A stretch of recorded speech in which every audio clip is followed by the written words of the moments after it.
I want to take you in the book of Luke.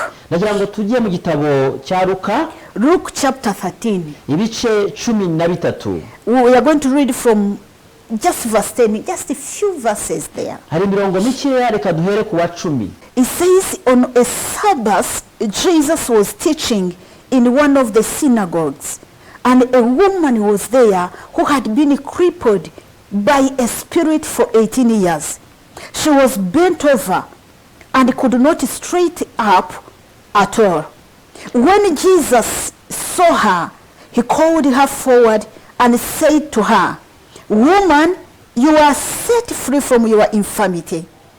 Then he put his hands on her, and immediately she straightened up and praised God. Amen. Murongo wa 10. Nuko ku munsi w'isabato yigishiriza mu sinagogi asangamo umugore ufite daimoni utera ubumuga. Uwo mugore yari amaze imyaka 18 ahetamye atabasha kunamuka na hato. Yesu amubonye aramuhamagara aramubwira ati, "Mugore, ubohowe ubumuga bwawe." Amurambikaho ibiganza, muri ako kanya aragororoka ahagarara yemye ahimbaza Imana. I want to talk about the power of the timely word from God. Ndagira ngo mbigishe ku mbaraga ziri mu ijambo ry'Imana rizira igihe Imana yaguteguriye. The power of the timely word in your life. Imbaraga ziri muri rya jambo rizira igihe cy'Imana yaguteguriye. The word of God carries the power to turn around your condition. Ijambo ry'Imana ryuzuyemo imbaraga zishobora guhindura imibereho yawe uko imeze kose. The word of God carries the power to change our surrounding, to change our lives, to change our families, to change our circumstances. Ijambo ry'Imana ryuzuyemo imbaraga zishobora guhindura ibituzengurutse, zishobora guhindura imibereho yawe, zishobora guhindura imibereho mu buzima bwacu no mu miryango yacu yananiranye. The words of men may bring fear in you. Kuko amagambo y'abantu bashobora kuyakubwira akagutera ubwoba. You may go to the hospital and just one word from your doctor will shorten your life. Ushobora kujya kwa muganga ariko message ijambo rimwe umuganga wawe akubwiye rikatuma ubuzima bwawe buraba. The doctor can give you the results after testing you, after carrying out some examinations, and it just shortens your life because it will build fear in you. And the person who could have lived for 20 years, you live only for 1 year. Kuko ushobora kujya kwa muganga ariko gusa ibisubizo by'umuganga guhaye uko bije bimeze bikagutera ubwoba ugahangayika, wewe wakarambye ukarama imyaka myinshi irenga 20 ukamara iminsi mike cyane. The words we receive from everywhere, from our media, from the social medias, from our friends, may bring fear in us, may show us that we don't have a way out, and it shortens our life. Amagambo twumva ari mu mbuga nkoranyambaga, ari kuri za murandasi, ari n'ahandi hatandukanye, ayo magambo araza yatugira muri rimwe na rimwe akagabanya n'iminsi twakarambye. I want to speak to you, my friend, that is important what you hear and how you hear it. Ndagira ngo nkwibutse ngo ibyo wumva n'uburyo wabyumvishe naho wabyumviye ni ingenzi mu buzima bwawe. It's not because that God is short of his power that he cannot save your life, but what you listen to and how you listen to it is important for you if God is to touch your life. Kandi yamwibutse ngo ibyo byose wumva mu buzima bwawe ntabwo bishatse kuvuga ko Imana yatakaje imbaraga zayo. Ntabwo Imana yacu yabuze imbaraga zayo. Irashoboye cyane kuba yahindura ibyo ngibyo wumva uko bimeze. Thank you, Jesus. There is somebody who is listening to me. Hari umuntu urimo kuntega amatwi kandi. And you can agree with me. Kandi ushobora nawe kwemeranya nanjye. That right now what has put you down in that bed. Yuko muri aka kanya icyo cyaguzingiye muri ubwo buriri. Is the words that brought fear in you, and even you worsened your condition. niyo amagambo wumvishe yaje akagutera ubwoba yarangiza agatuma ubuzima bwawe burushaho kumera nabi. So this is where I'm talking to you to the power of the timely word from God. ni nayo mpamvu uyu munsi mbazaniye ubutumwa buvuga ngo imbaraga ziri mu ijambo ry'Imana riza mu buzima bwawe mu gihe nyacyo. After you had heard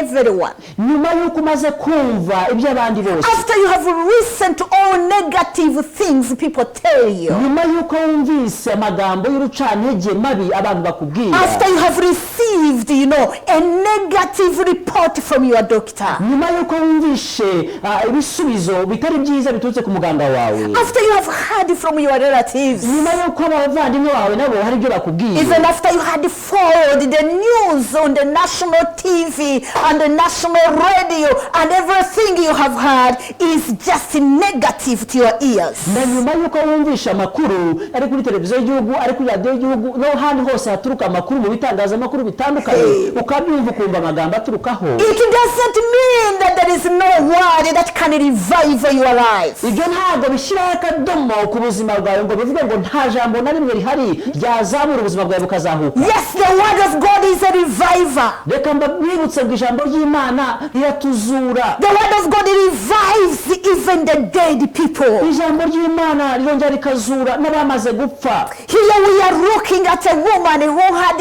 a spirit that had caused her to be bent over for 18 years. aha turimo turasoma ku nkuru z'umugore wari warahetamye imyaka 18 yose afite ubwo bumuga. But the Bible says one Sabbath. ariko biravuga ngo ku munsi umwe bavuze w'isabato. It was a Sabbath. wari umunsi w'isabato. It was one day. wari umunsi umwe. haleluya. In all 18 years she had suffered. muri iyo myaka yose uko ingana 18 yari yarakubititse. But in just one day, ariko umunsi wabaye umwe. on the Sabbath day, wari umunsi w'isabato. it was a day for this woman wari umunsi w'uyu mugore who had suffered for 18 yari years. yarakubititse imyaka 18 ni myinshi bene data. I know you can look at how many years you have been suffering and you give over your life. ndabizi nawe ushobora kuba nkurikiye nawe wasubiza amaso ukibuka ubuzima n'imyaka umaze muri icyo kibazo ukumva wowe igisubizo ari uko wabivamo ukabinanira. Yes, that is a natural thinking of human being. yego niko bimeze ariko umwana w'umuntu nuko asanzwe atekereza. That is a natural way of life. ubwo nibwo buryo busanzwe bw'abantu babaho. The more we are in a condition, the more we are in bad condition, the more our mind is set up to understand that we will never come out of those situations. turushaho kubaho mu kibazo tukakirambamo tukakimaramo igihe kinini, niko imibiri yacu niko ubuzima bwacu bugeraho bumenyera bukavuga buti iki kibazo tuzagihoramo bukananirwa neza ukamanika amaboko. One of the weapons that the devil uses imwe mu ntwaro umwanzi Satani akoresha is to set up your mind to believe negative things about your life. ni ugufata imitekerereze yawe akayifata akayumvisha yuko ugomba kubaho nabi mbese akakumvisha ibibi gusa. Is to set up your mind and tell you your condition has no solution. ni ukugutunga mu gutegura mu bitekerezo byawe akakumvisha yuko nta nzira ufite nta gisubizo kiboneka aho hantu. Is to set up your mind and tell you God cannot do it for you. ni ukugukora mu bwonko akakubwira ngo Imana ntabwo burya yabigukorera wowe. But it's not so with God. ariko reka mbibutse uyu munsi ngo Imana yacu si uko biri. I want to present you to God who has a word for your condition. ndagira ngo mbasobanurire Imana ya yindi yacu ifite igisubizo muri ubwo buzima unyuramo. I want to present to you Jesus who changes every life once he enters that condition. ndagira ngo mbibutse yuko dufite Yesu wacu yageze mu buzima bwawe. oya ntabwo ubuzima bwawe busigara uko bwari bumeze, Including what we are suffering today. ndetse harimo n'ibyo turimo guhura nabyo uyu munsi biduteje ubwoba. Many people even putting a food on their table is hard. urabizi abantu benshi no kubona ibyo kurya bategura ku meza ngo barye ni ikibazo. You have lost your job. akazi kawe karagiye, The business is gone. business yarahombye, Maybe you are sick wenda urarwaye tuvugana ubu and you have no hope. ariko nta byiringiro ufite. But there is God of hope. ariko hari Imana izana And ibyiringiro he has a word to revive you kandi ifite ijambo yaguhereza rikaguhembura so that you can rise up from your bed. warangiza ugahaguruka muri ubwo buriri wari uryamyemo So that your life can become new. kugira ngo ubuzima bwawe buhinduke bushya. This woman had suffered for 18 years. Uyu mudamu, uyu mugore yari afite icyo kibazo imyaka 18 arakubitika. And Jesus was teaching in the same synagogue where this woman was. Rero Yesu arimo yigisha muri ya sinagogi aho wa mugore yarari. Imagine she had suffered 18 years. Tekereza nawe iyo myaka 18 yari amazemo icyo kibazo afite ubwo bubabare. This woman was bent over. Uyu mugore yageze aho hinamirana And the cause of her bent over was a spirit. kandi cyamuteye ngo ubumuga butuma hetama ni umwuka mubi. The Bible says it was this spirit, it had caused her to be bent over for these 18 years. Biravuga ngo uyu mugore yari afite umwuka utewe na daimoni ari wamuteye ubwo bumuga bwo guhetama iyo myaka 18. This woman was crippled. Uyu mudamu yari agezeho ahinamirana. The word of God says she couldn't walk straight. Biravuga ngo ijambo ry'Imana tubwiye yuko atashoboraga kugenda yemye. Thank God for you were walking straight. Imana wowe uracyagenda neza. What about that is simple things that is bringing discouragement in you? Ese cyo ni igice gito mu buzima bwawe kigutera ubwoba kiguca intege. This is why we should trust God. Niyo mpamvu tugomba kwizera Imana yacu. Because impossible with man is possible with God. Kuko twasobanukiwe ko ibidashobokera abana b'abantu ku Mana yacu birashoboka. No matter how the world colors your life. Nubwo isi yaba ize ikaguhitiramo ibara yishakiye ikagusiga amabara ikakwambika. But I want your spirit to be alive in God. Ariko ndashaka ko mu mutima wawe umwuka wawe wongera uhembuke mu Mana. I always love the words of prophet Habakkuk. Njya nkunda amagambo y'umuhanuzi Habakuki. He said, though the figs cannot produce, the figs. The fig tree cannot produce fruits. Naho imitini itatoha imizabibu niyere. And even all the cattle die and he's having nothing. N'imikumbi mu biraro igapfa igashira. He said, I will continually praise my God. Ariko yaravuga ati nzakomeza mpimbaza Imana yanjye. I want to ask you, what has killed your praise? Ndagira ngo nawe mubaze niki kishe guhimbaza Imana. Because the Bible says immediately this woman was straightened up and she praised God. Biravuga ngo ako kanya aragororoka, wa mugani turimo kuvuga aragororoka ahagarara yemye arangije ahimbaza Imana. She was able to praise her God. Ashobora kwema ahimbaza Imana ye. Let me tell you, when the praise dies in the heart of a child of God, of course everything has gone. Reka mubwire iyo umwana w'Imana muri we guhimbaza Imana gupfuye n'ibindi byose birasizira. Do you still have a praise in you? Muri wowe cyafite guhimbaza Imana? Or the spirit of infirmity has taken your praise? Cyangwa umwuka w'ubumuga uhetamisha abantu kabahinama waramaze kugutwara. Jesus wants you to be straightened up. Ko Yesu wacu arashaka yuko we mugahaguruka. He has sent me to tell you that it's straightened up. Anoheje kukubwira ngo unamuka. So that you can praise him. Unamuka kugira ngo ushobore Please Christians, straighten up and praise God. Kristo bene data ni munamuke muhimbaza Imana. May my government straighten up and praise my God. Reka leta yanjye yunamuke duhimbaza Imana. May this world straighten up and praise our God. Reka isi yunamuke ihimbaza Imana. Because his word creates. Kuko ijambo rye rirarema. His timely word is what you must receive. Ijambo ryayo ryo mu gihe cyayo niryo ukeneye shutahuri. So while Jesus was teaching, Yesu icyo gihe arimo kwigisha, he noticed this woman. aza kubona uriya mugore. The woman who has been neglected by all. Umugore wari waratereranywe ndetse yangwa n'abantu bose. She was neglected. Nobody thought that the life of this woman would change one day. Nta n'umwe watekerezaga ko ubuzima bw'uyu mugore umunsi umwe buzahinduka. Her religious leaders had given up.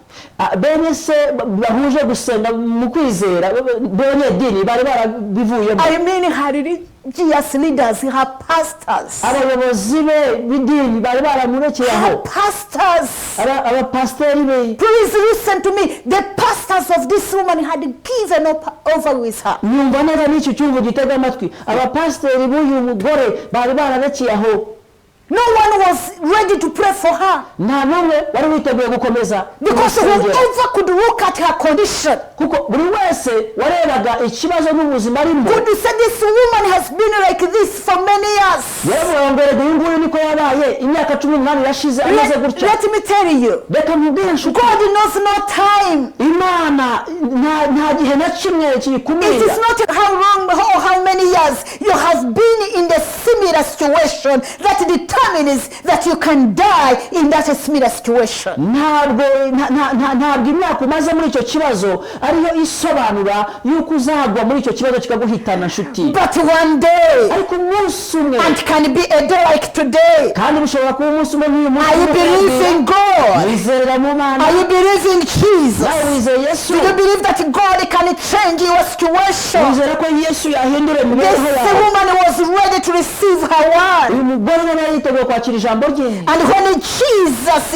Jesus noted her, Yesu amubonye amumenye. I pray that you will always be in the right position where God can always see you. ndagusengera ngo nawe uzajye uhora mu mwanya wa wundi w'Imana ikubona ikakumenya. There are some people, because they have delayed in their problems, because they have problems and they have troubles, they tend to leave their position. hari abantu kubera uburyo kibamaze imibereho yabo mu buzima bubi muri icyo kibazo bagitinzemo bagahindura adresse zabo. Even as I speak to now, muri aka kanya ndimo kubabwira, there are many Christians, hari abakristu benshi, there are many believers, abizera benshi, you have left your position. mwavuye mu myanya yanyu. When God is looking around to bless his people, he cannot see you. iyo Imana irimo kubashakishiriza hano mu birindiro mwagombye kuba muri ngo ibahereze umugisha ntibabona. The Bible says the eyes of the Lord run up and down all over to show his mercy to the righteous. biratubwira ngo amaso y'Uwiteka arimo arareba abo bose cyane cyane abakiranutsi bayo kugira ngo ushobore kubagirira neza. I want to tell you ndagira ngo nkubwire ahuri that God's eyes are open. yuko amaso y'Uwiteka Imana arafunguye. The eyes of this world can be blind, but the eyes of God are always open to his people. reka mwibutse ngo amaso y'isi ashobora kureba ibirori, ashobora kuba ahumye, ashobora kuba atareba neza, ariko Imana yacu ushima Imana ko ahora ari maso. Jesus' eyes amaso ya Yesu went straight to the woman, yahise areba neza, areba wa mugore ahari, and he knew amenya ko that this woman has been with this infirmity for 18 years. uko uyu mugore amaranye ubumuga imyaka 18. For 18 years, imyaka 18 uribaza. this woman was with this infirmity. uyu mugore ari kumwe n'ubu bumuga. ibaze. Hallelujah. He considered. yaje kumenya kandi You abyitaho. know, God is a God who considers his people. Imana yacu ni Imana yita ku He bantu is bayo. considerate. ni Imana itwitaho. Hallelujah. Hallelujah. He is a considerate God. ni Imana itwitaho. And though it was a Sabbath, nubwo hari ku isabato mu byumve and neza, according to the Pharisees, kandi ukurikije abafarisayo there was nothing supposed to be done on Sabbath. nta na kimwe cyagombaga gukorwa ku But isabato. Jesus healed the woman on Sabbath. ariko Yesu ku isabato yavuye uriya mugore, yakijije He umugore. never minded about their thoughts. ntabwo yigeze yita ku ntekerezo Then zabo. he gave the woman the word. arangije ahereza uriya mugore ijambo. The Bible says in verse 12, when Jesus saw her, Bibiliya ivuga ku murongo wa 12 ngo Yesu amubonye. when Jesus saw her, Yesu amubonye, he called her forward. aramuhamagara. I pray that God will call you forward. reka nawe Yesu akubone kandi Imana iguhamagare kubwira ngo ngwino. Forward from that crowd that has known you to be like that.